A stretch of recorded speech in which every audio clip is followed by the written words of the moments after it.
Yo, c'est moi. Et aujourd'hui, on se retrouve pour une nouvelle vidéo où l'on va parler de la première partie du documentaire Montre jamais ça à personne de Orelsan.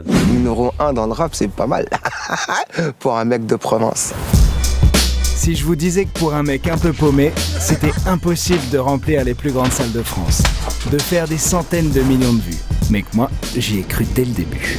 Avec la partie 2 du documentaire sur Orelsan qui sort demain au moment où cette vidéo va être postée, je me suis dit pourquoi pas sortir une vidéo avant sur la première partie en complément de la vidéo qui sortira la semaine prochaine. D'ailleurs, je vous ferai peut-être quelques vidéos sur ce que j'ai pensé de La Fête est finie et Civilisation, ou peut-être même seulement sur Civilisation, mais bon, vous verrez dans les prochaines semaines si ça se fait ou pas. Mais du coup, qu'est-ce que j'en pense du documentaire Montre jamais ça à personne de Orelsan? Alors là où aujourd'hui on a beaucoup de documentaires Netflix nuls à chier avec un même schéma répété en boucle entre les moments où on montre les moments quand les artistes sont plus jeunes, quelques chiffres à gauche à droite pour montrer l'évolution qu'il y a eu, des interventions de personnes proches qui ont changé la vie de l'artiste, puis évidemment des artistes en question avec un moment seul où ils vont être là en mode ouais j'ai tout niqué et compagnie. Bon, autant vous dire que rien qu'avec le schéma que je vous ai dit précédemment, vous avez une bonne partie des documentaires Netflix faits sur des rappeurs ou chanteurs ou autres. Et c'était une période où Netflix faisait que d'enchaîner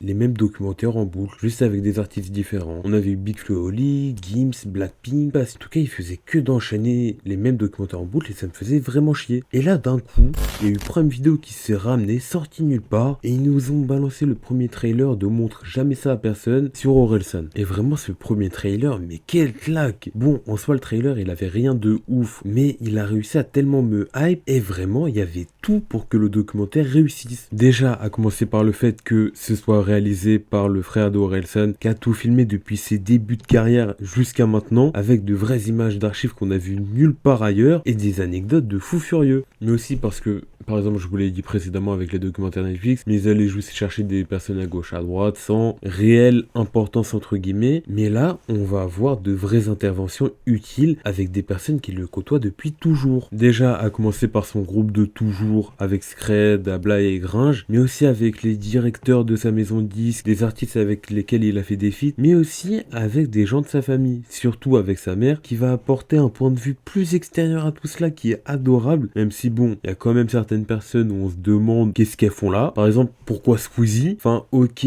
après ils sont allés faire la promo du documentaire sur sa chaîne Twitch et tout, d'ailleurs avec un live qui en soi était pas ouf parce que il racontait que des anecdotes qu'on avait déjà vues, soit dans le documentaire pour Orelsan, soit sur la chaîne YouTube de Squeezie pour ce qui est de Squeezie, donc bon, pas spécialement ouf. Donc bon, autant vous dire qu'avec autant d'éléments, j'étais hyper hype avant même la sortie du documentaire. Et franchement, je sais que le fait d'être hype, c'est la meilleure manière d'être déçu, mais du coup, est-ce que j'ai été déçu du documentaire? Alors, je vais tout casser directement, mais non. J'ai pas été déçu du documentaire. Et vraiment, je pense que c'est le meilleur documentaire rap qu'on ait pu avoir. Car rien que le fait d'avoir de réelles images d'archives, ça permet de rajouter un côté tellement plus réel au documentaire. Car là, on aura vraiment les tout premiers moments, entre le moment où le frère d'Aurel va allumer la caméra, puis il y a littéralement tous les potes d'Aurel qui vont se demander pourquoi est-ce qu'il filme tout et n'importe quoi. Et c'est grave cool, car tout ce qu'on pouvait voir, c'est que du réel. Et ils pouvaient pas avoir de quelconques ambitions de percer ou autre, parce que déjà, ils le disent eux-mêmes, mais aussi parce que c'est une époque où il y avait Internet et n'était pas aussi développé qu'aujourd'hui. Et vu que c'était les tout débuts d'Internet, mais surtout des réseaux sociaux, c'est hyper intéressant de voir à quel point ils vont être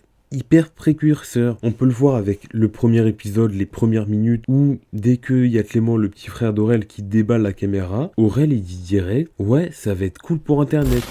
Ouais, tu crois qu'elle est bien la caméra que j'ai achetée? Attends. Un petit coco. Moi, ça suffit la qualité d'image pour. Sur internet? Même faire un documentaire et tout.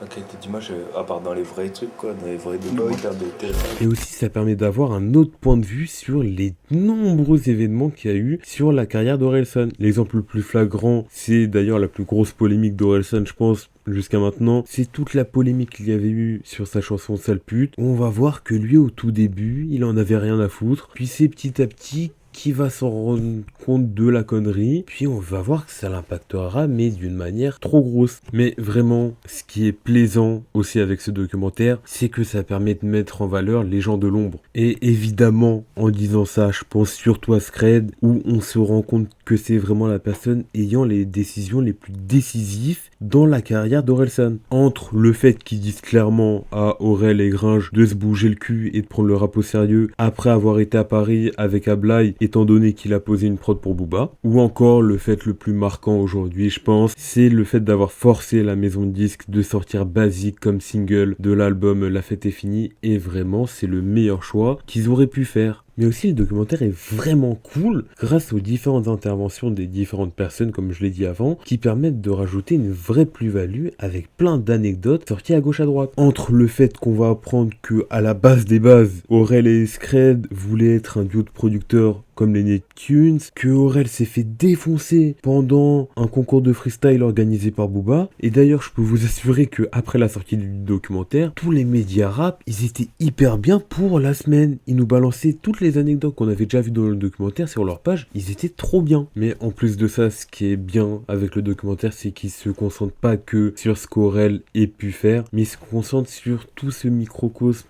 qu'il y a autour de lui, entre le fait qu'on va suivre Clément, qui lui va nous raconter qu'à la base, il était dans une fac de philo, puis qu'au final il a dévié sur l'audiovisuel, et que d'ailleurs c'est pour ça qu'il réalise ce documentaire aujourd'hui, ou encore avec Gringe, avec une part totalement concentrée sur lui, on va apprendre qu'il a fait son album, puis sa tournée. D'ailleurs, allez écouter l'album de Gringe, Enfant Lune, c'est un album qui est hyper cool et il vaut le détour, mais vraiment s'il y a une chose que j'adore chez les artistes de manière générale, c'est comment ils nous disent qu'ils ont évolué petit à petit, passant d'un petit endroit où ils faisaient leur truc de leur côté aux grandes stars qui sont devenues aujourd'hui, et c'est quelque chose qu'on voit avec ces documentaires. Et en plus de ça, ils nous le montrent, mais de manière totalement transparente, du coup c'est génial. Mais vraiment le documentaire est parfaitement réalisé et j'ai aucun réel défaut à lui trouver, même si bon, je dois avouer que le documentaire, j'en suis tellement fan que je peux pas être objectif dessus, mais vraiment je pense que c'est l'un des meilleurs documentaires rap qu'on ait pu avoir sur ces 5 dernières années.